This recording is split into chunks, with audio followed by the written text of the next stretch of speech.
Pangi Valley, rugged, dangerous, and incredibly remote. Honestly, just hearing those words was enough to pull me in. The footfall there is minimal, which is perfect because crowded tourist traps like Manali and Shimla just are not on my radar anymore. Plus, I am completely done harping on my Spiti Valley trip from 3 years ago. Replaying that same footage was starting to drive me crazy. We get our regular weekend riding fixes in around Hyderabad, but let's be real.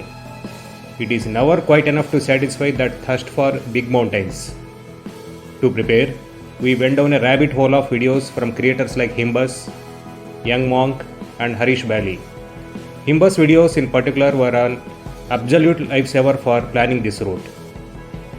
Initially, I was preparing for a solo ride, but then Srinivas Raju sir agreed to join the badness. We sketched out a route, knowing full well the Himalayas would probably force us to tear that plan up anyway. We booked our flights to Chandigarh and I had my bike Anjali shipped over while Raju sir rented an Xpulse 200. We spent, of course, a day at Hythe Centric and checked out Rose Garden.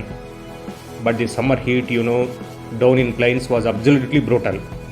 So before dawn, we finally hit the tarmac towards Chamba, taking a scenic detour via Pong Dam. The wait is over, let's start the journey.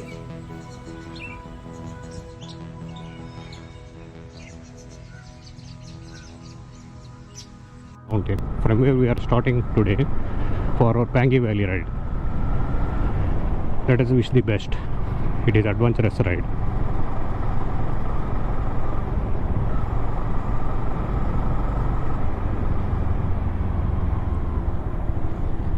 Let's go.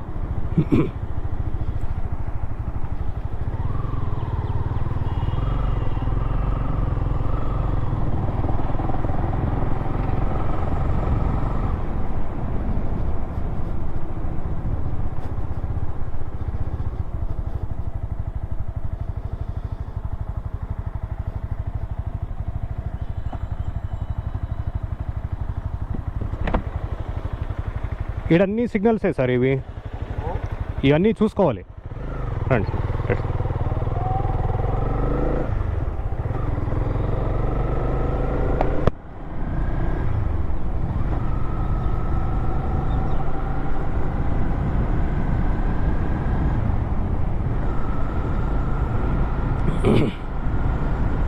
Never I assumed I will be riding in PJ at Chandigarh. It comes off on PJ in my mouth. ఆటోమేటిక్గా వస్తుంది. ఈ route ఎట్లంటే మమ్మల్ని ఈ ఉద్యాన పద్ధతి నుంచి తీసుకెళ్ళి మోస్ట్ ప్రాబబ్లీ సెక్టారు 15-16 నుంచి కురాలి అనే ఊరిని కలుపుతుంది. ఈ కురాలి అనేది ఖరార్ మీద వస్తుంది అన్నమాట. సో అక్కడి నుంచి ప్రొసీడ్ అయ్యి నెక్స్ట్ మెయిన్ వచ్చే ఒక టౌన్ వచ్చి రూప్నగర్, అది వచ్చి సట్లెజ్ రివర్ పక్కన ఉంటుంది. సో ఇదంతా లాంగ్ హైవే. ఎనీవే, ఈ బ్యూటిఫుల్ వ్యూస్ ఆఫ్ చండీగఢ్ని ఎంజాయ్ చేయండి. నెక్స్ట్ వచ్చేదంతా బోరింగ్ నేషనల్ హైవే. కొంతసేపు చూద్దాం ఏముందో ముందు.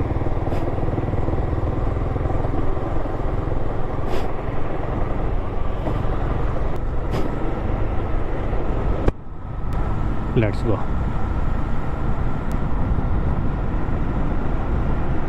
ఉద్యాన్ పద్.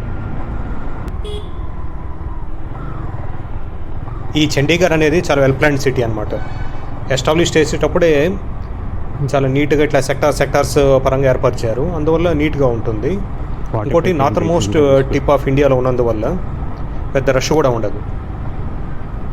అదే ఇటువంటి సిటీ మన ఇండియాలో మధ్యలో ఉంటే ఎప్పుడో రచరచ అయిపోయిండేది.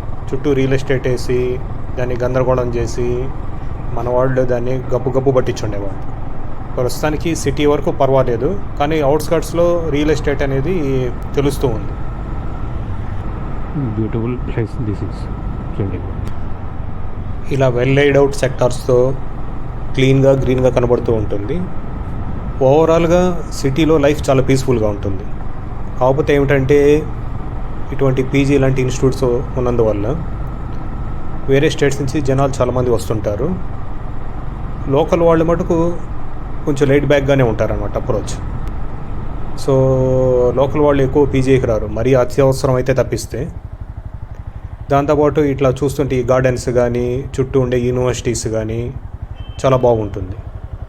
ఓవరాల్గా నేను చెప్పదలుచుకుంది ఏంటంటే, ఇండియాలో ఇప్పుడున్న పాపులేషన్లో అంటే సగానికి సగం ఉంటే ఇటువంటి సిటీస్ ఇంకా చాలా వచ్చుండేవి.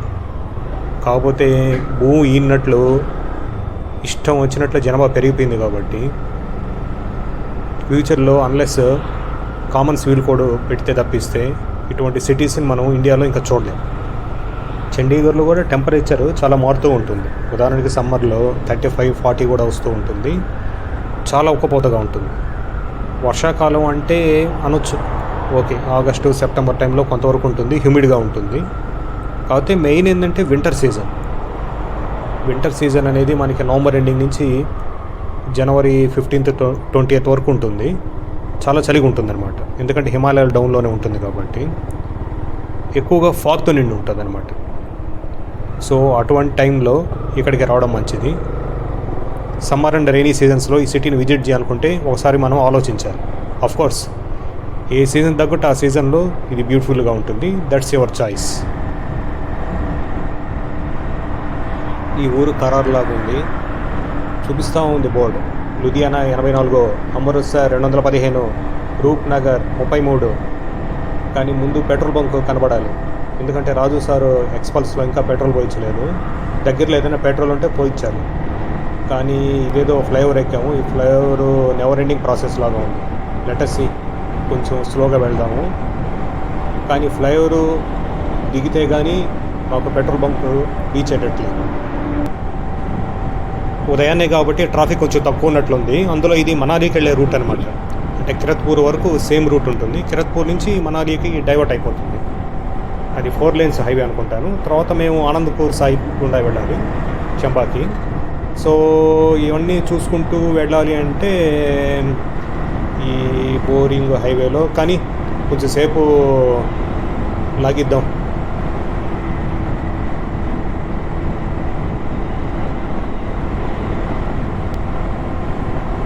అయ్యా, ఈ హైవేలో ఈ డాబాలు షాపులు కనబడుతున్నాయి. అందులోనూ ఉదయాన్నే ఈ డాబాలు కూడా ఓపెన్ చేసే పరిస్థితి కూడా లేదు. ఏందేందో ఉంటున్నాయి. కానీ పెట్రోల్ బంక్ మటుకు ఇంకా కొంచెం దూరంలోనే ఉన్నట్టుంది. అదిగో అక్కడ ఏదో కనబడుతూ ఉన్నట్టుంది, చూద్దాం.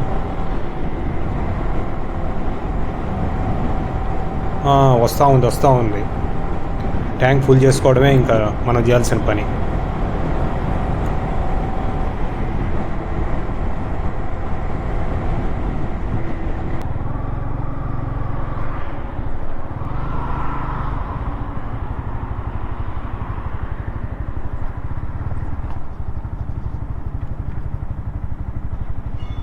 టూరిస్ట్ రూట్ కాబట్టి ఉదయాన్నే ట్యాక్సీలు బాగానే కనబడుతున్నాయి ఇక్కడ.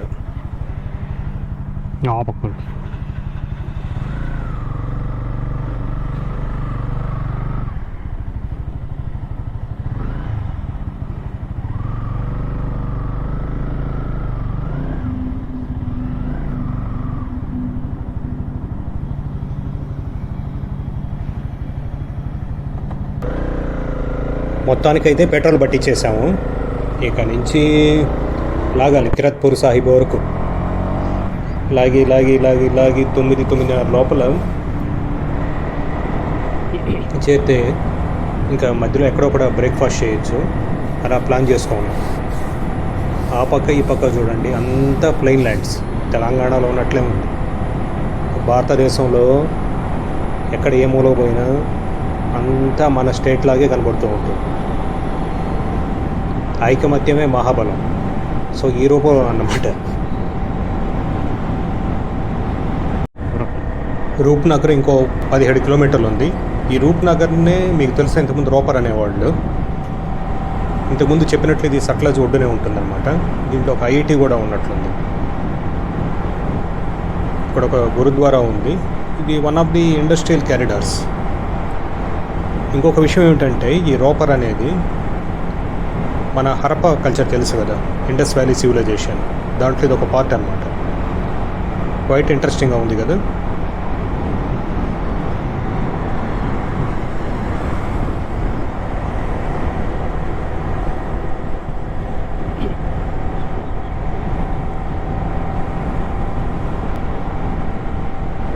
Here you can see Radhu sir.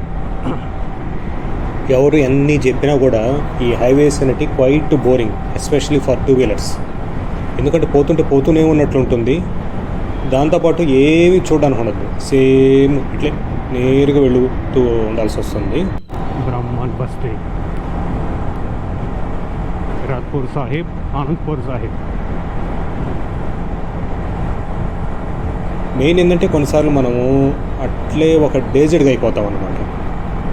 So మొత్తానికి ఎక్కడికక్కడికి వచ్చినట్టున్నాం. చూడండి, చండీగఢ్ నుంచి ఇలా వస్తున్నప్పుడు మొదట వచ్చేది మనకి కిరత్పూర్ సాహిబ్, ఒక 10 కిలోమీటర్ల తర్వాత ఆనంద్పూర్ సాహిబ్ వస్తుంది. కిరత్పూర్ సాహిబ్ అనేది మొదట ఏర్పడింది అనమాట, తర్వాత ఆనంద్పూర్ సాహిబ్ వచ్చింది. అది వచ్చి నాకు తెలిసినంత వరకు గురు గోబింద్ సింగ్ ఏర్పాటు చేశారు. సో ఆనంద్పూర్ సాహిబ్లో ఉండే గురుద్వారా చాలా పెద్దదిగా ఉంటుంది. ఈ రెండు ప్లేసెస్ అనుకుంటే మనం విజిట్ చేయొచ్చు అనమాట, చాలా బాగుంటాయి.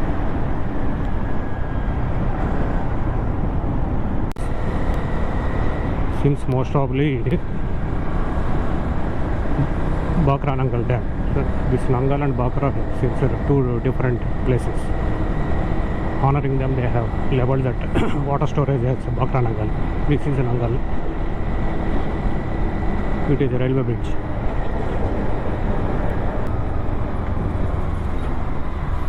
ఇక్కడి నుంచి మనము యోనా వైపు రైట్ టర్న్ తీసుకోవాలి. కానీ గూగుల్ మ్యాప్ ఏందో మమ్మల్ని గందరగోళం చేస్తూ ఉంది. చూద్దాం కొంచెంసేపు అసలు ఏం జరుగుతూ ఉంది అనేది.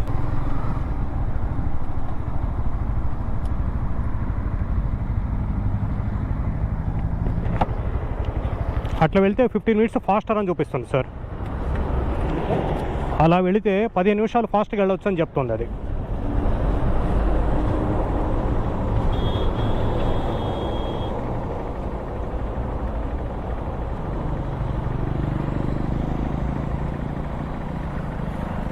అక్కడెక్కడో ట్రాఫిక్ జామ్ అయ్యి ఉంది, అందువల్ల ఇక్కడ యాక్సిడెంట్స్ అయ్యి ఇటు వెళ్ళమంటుంది.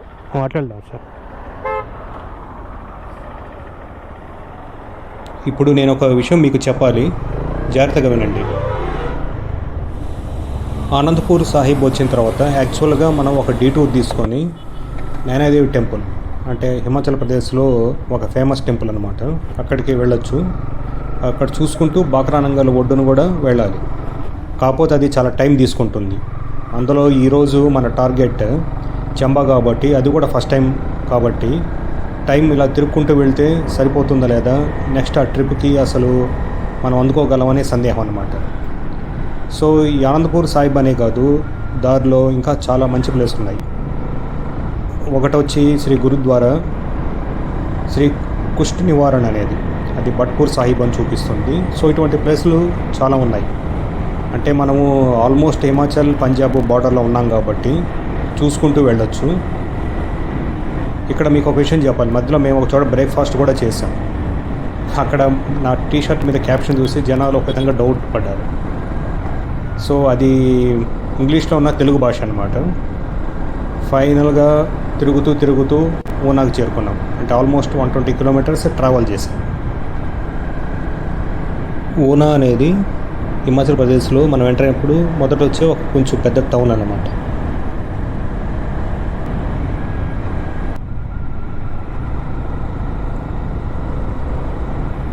ఈ ఊళ్ళ పేర్లన్నీ పంజాబీలో రాసున్నాయి, ఒక్క ముక్క అర్థం కావటం లేదు. కాకపోతే ఈ గూగుల్ మ్యాప్ మమ్మల్ని ఎట్లా తీసుకుపోతుంది, అట్లా పోతూ ఉన్నాం. రకరకాల విన్యాసాలు చేస్తూ ఉంది, అన్ని ఊళ్ళు. నాకు తెలిసి ఇది అసలు మెయిన్ హైవేనే కాదు. నాకు అక్కడెక్కడో ట్రాఫిక్ జామ్ అని చెప్పినందువల్ల ఇట్లా రూట్లన్నీ తిప్పుకుంటూ పోతూ ఉంది. కాకపోతే మళ్ళీ ఈ ప్లేస్లు మనం విజిట్ చేస్తామో లేదో, let us enjoy this scenery also. ఇదిగో ఇలా ఈ రూట్ సందులు గొంతులు తిప్పుకుంటూ ఈ లెఫ్ట్లోకి తీసుకెళ్తూ ఉంది. మ్యాప్ చూస్తుంటే దాదాపు ఒక 5-6 కిలోమీటర్లు వెళ్తే కానీ ఏదో హైవే చేరేటట్లేవు. కానీ పద, ఇంకేం చేస్తాం.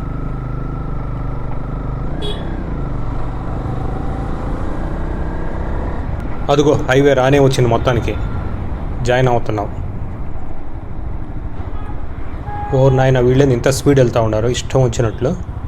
దారిస్తారా ఇవ్వరా, ఎక్కడికోడు తగ్గేదేలే అన్నట్టు దూసుకుపోతూ ఉన్నారు హార్న్లు కొట్టుకుంటారు. సేమ్ మన ఇండియాలో అందరి మైండ్ సెట్ సేమ్. అది తమిళనాడు అయినా, కేరళ అయినా, ఆంధ్ర అయినా, తెలంగాణ అయినా, ఈ పంజాబ్ వాళ్ళు అయినా సరే విచ్చలవిడి ట్రావెలింగ్. రోడ్ సెన్స్ అనేది, పక్కన వాళ్ళకి రెస్పెక్ట్ ఇస్తామనేది, ఏమైనా మన దేశంలో సివిలిటీ కొంచెం తక్కువే. అదేదో సినిమాలో ఉపేంద్ర చెప్పినట్లు మన దేశాన్ని అదేదో స్టూపిడ్ ఇంగ్లాండ్తో పోలుస్తారా అని. అంతే, మనం ఇట్లా ఒకరి మీద ఒకరు పడి బతికేస్తూ ఉంటాము. మందే గొప్ప దేశం. జై భారత్. మన దేశంలో ముందు మారాల్సింది జనాలు. ఇలా ఎంత ఇన్ఫ్రాస్ట్రక్చర్ డెవలప్ చేసినా, ఏం చేసినా, ఎనీథింగ్ ఎక్సెస్ ఇస్ డేంజరస్ అన్నట్లు ఇంత ఓవర్ పాపులేషన్ వల్ల తోటి మనిషి మీద మనకి రెస్పెక్ట్ అనేది నెమ్మదిగా తగ్గిపోతూ ఉంది. ఎప్పుడైతే మన జనాలు నోట్ల కోసం ఓట్లు కమ్ముడుపోవడం మొదలుపెట్టారో, ఇంకా వీళ్ళకి అడిగే హక్కు లేదనమాట. అంటే ముష్టోడికి ఎట్లయితే హక్కులు ఉండవో, ఈ రాజకీయ నాయకుల నుంచి వీళ్ళు డిమాండ్ చేసేది ఉండదు. వాళ్ళు ఒకసారి పవర్లోకి వచ్చిన తర్వాత 5 సంవత్సరాల తర్వాత మళ్ళీ ఎన్నిక కావాలి కాబట్టి వాళ్ళకి పోగేసుకోవడానికే ఉన్న 5 ఏళ్ల టైం సరిపోదు.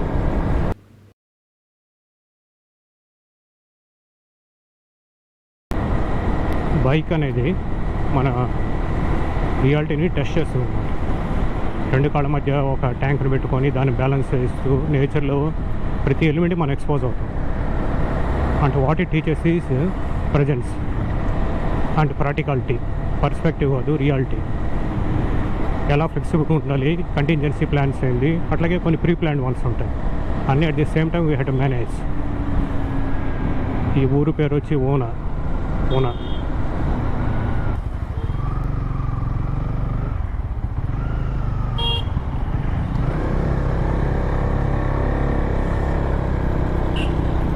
ఇట్లా వచ్చి టక్కన అవుతారు, అది problem.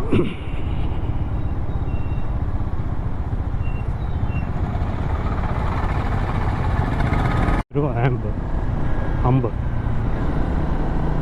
Civil hospital, Amb. Let's go. Daulatpur Chowk, జిల్లా ఓనా. నెక్స్ట్ రాబోయే ఊరు నాకు తెలిసి తల్వార. ఈ తల్వాడ అనేది మినీ చండీగఢ్ లాగా ఉంటుందని విన్నాను. కాకపోతే అక్కడి నుంచి మనం రైట్ డైవర్షన్ తీసుకోవాలి. ఇప్పటికే 2-3 చోట్ల చూశాను. మన వద్ద చలివేంద్రాలాగా ఇక్కడ కూడా సేమ్ ఏర్పాటు చేసి ఈ ఎండల్లో వచ్చిపోయే జనాలకి డ్రింకింగ్ వాటరు, కొంచెం మజ్జిగ అంటే లస్సీ లాంటిది ఇస్తున్నట్టున్నారు. కానీ అదే ఏళ్ళు పెట్టి అదే గ్లాసులతో తాగితే లూజ్ మోషన్స్ పట్టుకుంటాయని భయం. లేకపోతే నేను ట్రై చేసి ఉండేవాడిని. This is the thing. అంతా పంజాబీలో రాసి పెట్టారు. ఏ ఊరు ఏది ఏమన్నా కూడా గూగుల్ మ్యాప్స్ చూడాల్సి.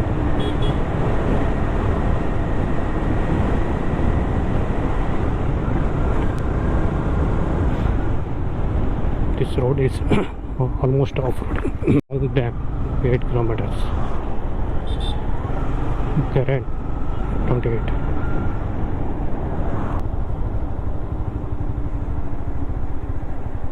Talwada.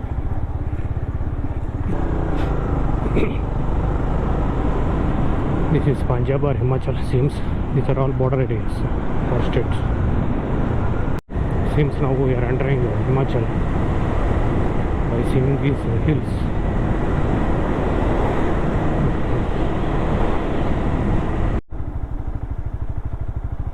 ఇది పోంగ్ డ్యామ్ ఎంట్రన్స్.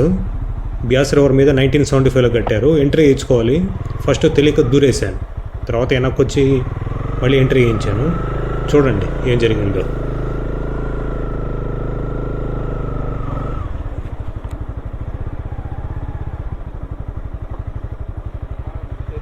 जी गाड़ी नंबर नोट हो गया। हो नोट है। मेरी जाए। Okay okay, thank you. ठीक है, मैं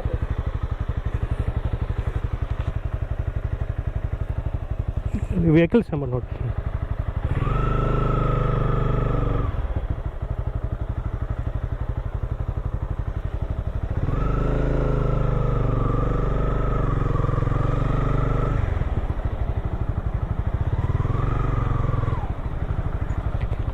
వెహికల్స్ నెంబర్స్ నోట్ డౌన్ చేసి రమ్మంటున్నారు సార్.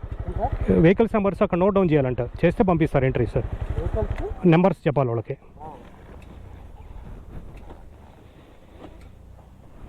ఒక దిగితే సరిపోతుంది కదా సార్, మళ్ళీ నేను ఎక్కి దీన్ని కాల్ ఎత్తి దించి.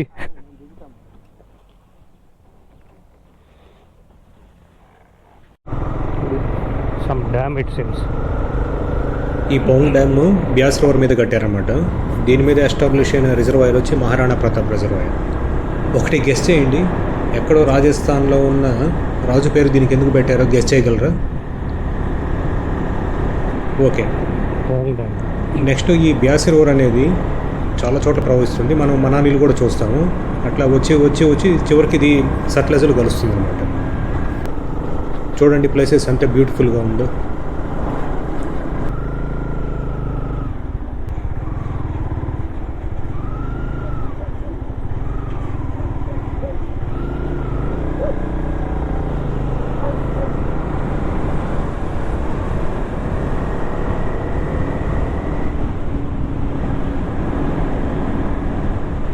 Some pong dam.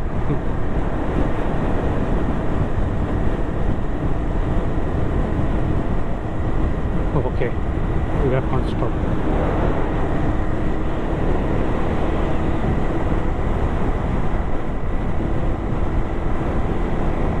Big dam one. This is. ఇంత పెద్ద డ్యాము ఎక్కడుందనుకున్నారు? ఇది వచ్చి కాంగ్రా డిస్ట్రిక్ట్, హిమాచల్ ప్రదేశ్. దీనిలాగా ఇంతకుముందు మనం క్రాస్ అయినాం కదా బాక్రానంగల్ డ్యామ్, దాన్ని గోవింద సాగర్ రిజర్వాయర్ అంటారు. అది ఆయన సిక్కు గురువు అన్నమాట. సో ఇవన్నీ హిమాచల్ ప్రదేశ్లో ప్రొటెక్టెడ్ ప్లేసెస్. సో ఇప్పటి వరకు ఉదయం 6:30-7కి మధ్య ట్రావెల్ చండీగఢ్లో మొదలు పెడితే ఇప్పుడు దాదాపు 200 కిలోమీటర్లు ట్రావెల్ చేశాం. ఆల్మోస్ట్ ఒక 4 to 5 hours పడినట్లుంది. Let's go.